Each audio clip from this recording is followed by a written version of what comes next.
Good morning dear student, welcome to our YouTube channel GG education group. आज हम class 6 में science में पढ़ेंगे भोजन के घटक component of food. Second chapter है आपका भोजन के घटक। यहाँ सबसे पहले आप लोग चित्र में देखेंगे यूनिट सेकंड में भोजन जैसा कि हमें ऊर्जा और शक्ति प्रदान करता है, आपने पिछली यूनिट में पढ़ा है। और भोजन के घटक निम्नलिखित यहाँ दिए गए हैं। तो भोजन हमारी वृद्धि और अनुरक्षण के लिए अत्यंत आवश्यक है, शक्ति बढ़ाने के लिए। इसके साथ ही रोगों से रक्षा करने के लिए भी भोजन बहुत आवश्यक है। हम विभिन्न प्रकार का भोजन करते हैं। भोजन में मुख्य रूप से 5 घटक होते हैं जो यहाँ पे चित्र में भी दिए गए हैं। पहला नंबर है कार्बोहाइड्रेट, दूसरा है वसा, तीसरा प्रोटीन, चौथा खनिज लवण और पांचवा विटामिन्स। यहाँ देखेंगे चित्र में दिया गया है जो हमारा कार्बोहाइड्रेट किन पदार्थों से प्राप्त होता है, आप देखेंगे तो कार्बोहाइड्रेट सबसे पहले इन पोषक तत्वों के अलावा भोजन में जल तथा रेशा भी होता है, फाइबर्स, जिनकी हमारे शरीर में आवश्यकता होती है। और उसके बाद सबसे फर्स्ट पॉइंट पे हम कार्बोहाइड्रेट के बारे में पढ़ेंगे।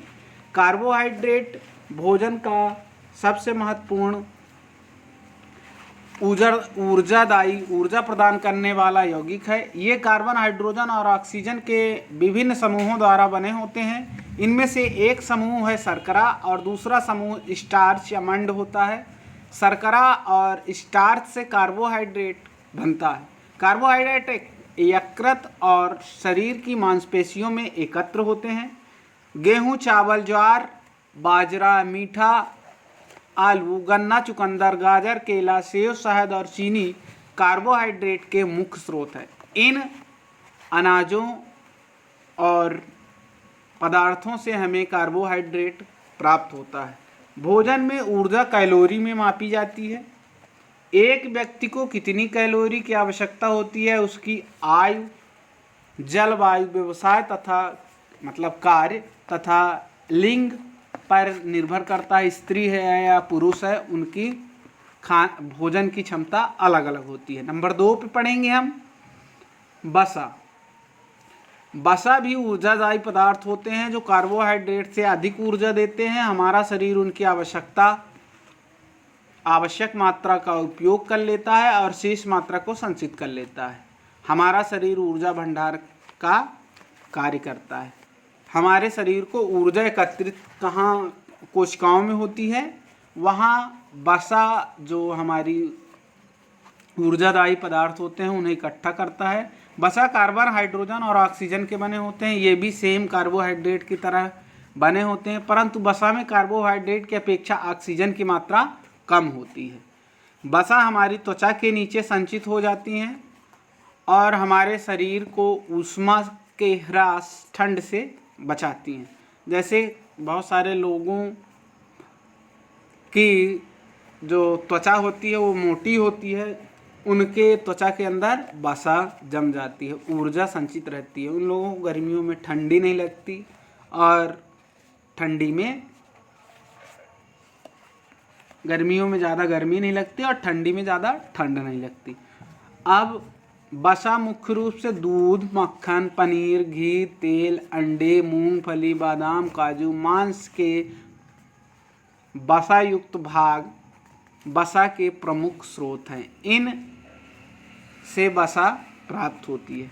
प्रोटीन शरीर बनाने वाले आहार होते हैं।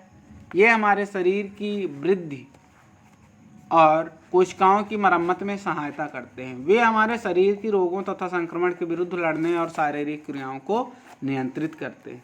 प्रोटीन से हमें शक्ति प्रदान होती है और वह हमारे शरीर को वृद्धि प्रदान करता है और यदि चोट लग जाती है तो उस चोट को भरता है, मरम्मत करता है उसकी और बीमारियों से बचाता है। बच्चों, यहाँ कुछ ग्रीन कलर में एक्सपेरिमेंट दिए गए हैं।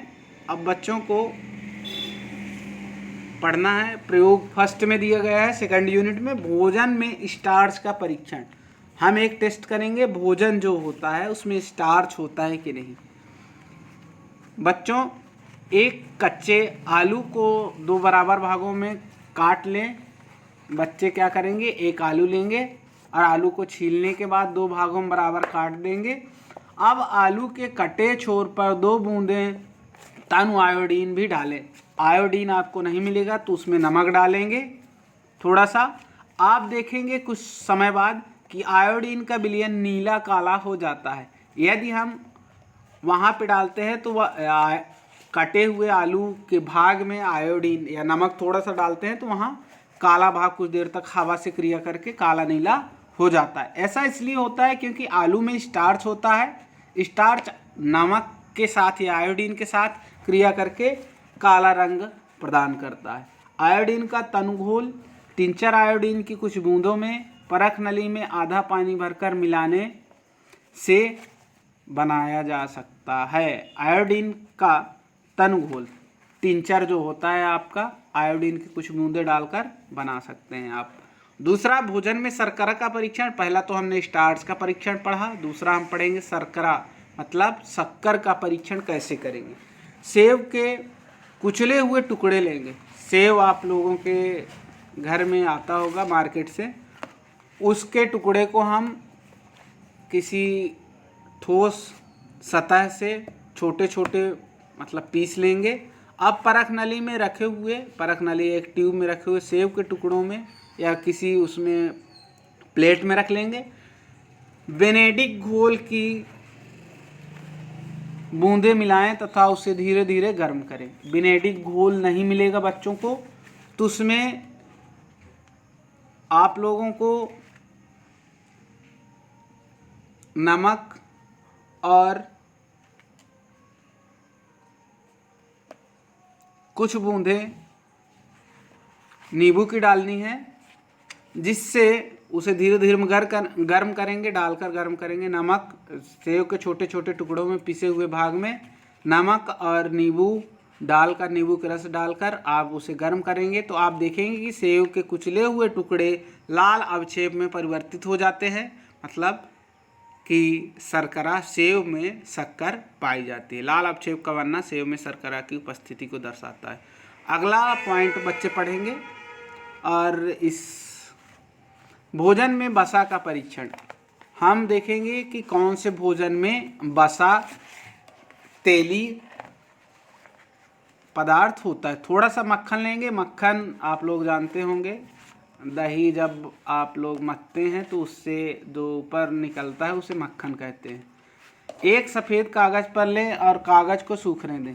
थोड़ा सा मक्खन जो है छाछ के ऊपर से जो निकालते हैं उसे निकालकर सफ़ेद कागज़ में रखेंगे और सूखने देंगे कुछ देर तक धूप में। आप देखेंगे कागज़ कुछ पारभासी हो गया है। पारभासी का मतलब कि ऐसा पदार्थ जिससे स्पष्ट रूप से आर पार देखा नहीं जा सकता है, और पारदर्शी जिसे स्पष्ट रूप से आर पार हम देख सकते हैं। अपारदर्शी क्या होता है बच्चों की, जिससे हम आर पार देख नहीं सकते, जैसे दीवाल क्या है अपारदर्शी, और पारभासी जैसे आप पेपर लेंगे या पॉलीथीन, वो पारभासी होते हैं, और पारदर्शी कांच होते हैं जिससे आर पार हम देख सकते हैं, या जल। ऐसा थोड़ा सा मक्खन एक सफ़ेद कागज़ में लेंगे और कागज़ को सूखने देंगे। आप देखेंगे कागज़ कुछ पारभासी हो गया है, मतलब आर पार कुछ दिखने लगा है। ऐसा तब होता है जब आप तेल की कुछ बूंदें कागज़ पर डालते हैं। यह परीक्षण किसी और पदार्थ के साथ भी, तेल और मक्खन और जिनमें ऑयल होता है उसके साथ किया जा सकता है। अब इस परीक्षण को पानी की एक बूंद के साथ दोहराएं। आप देखेंगे कि इस बार कागज़ पारभासी नहीं हुआ है। पहले आप मक्खन से क्रिया करेंगे और पानी के साथ, तो जिसमें तेल रहेगा तो आर पार कुछ कागज़ से झलकने लगता है, दिखता है इधर उधर की। आज के लिए बच्चों होमवर्क आप लोगों का है। पहले नंबर में होमवर्क दिया गया है भोजन के घटकों का नामांकित चित्र बनाना है, जो आपकी बुक में सबसे ऊपर दिया गया है सेकंड यूनिट में। दूसरा, वसा किसे कहते हैं, वसा अभी हमने पढ़ा है जो वो लिखेंगे। भोजन में शर्करा का परीक्षण, तीसरा जो अभी प्रयोग हमने बताया है, शर्करा का परीक्षण शक्कर होती है कि नहीं, वो सेब वाला प्रयोग करेंगे। धन्यवाद बच्चों।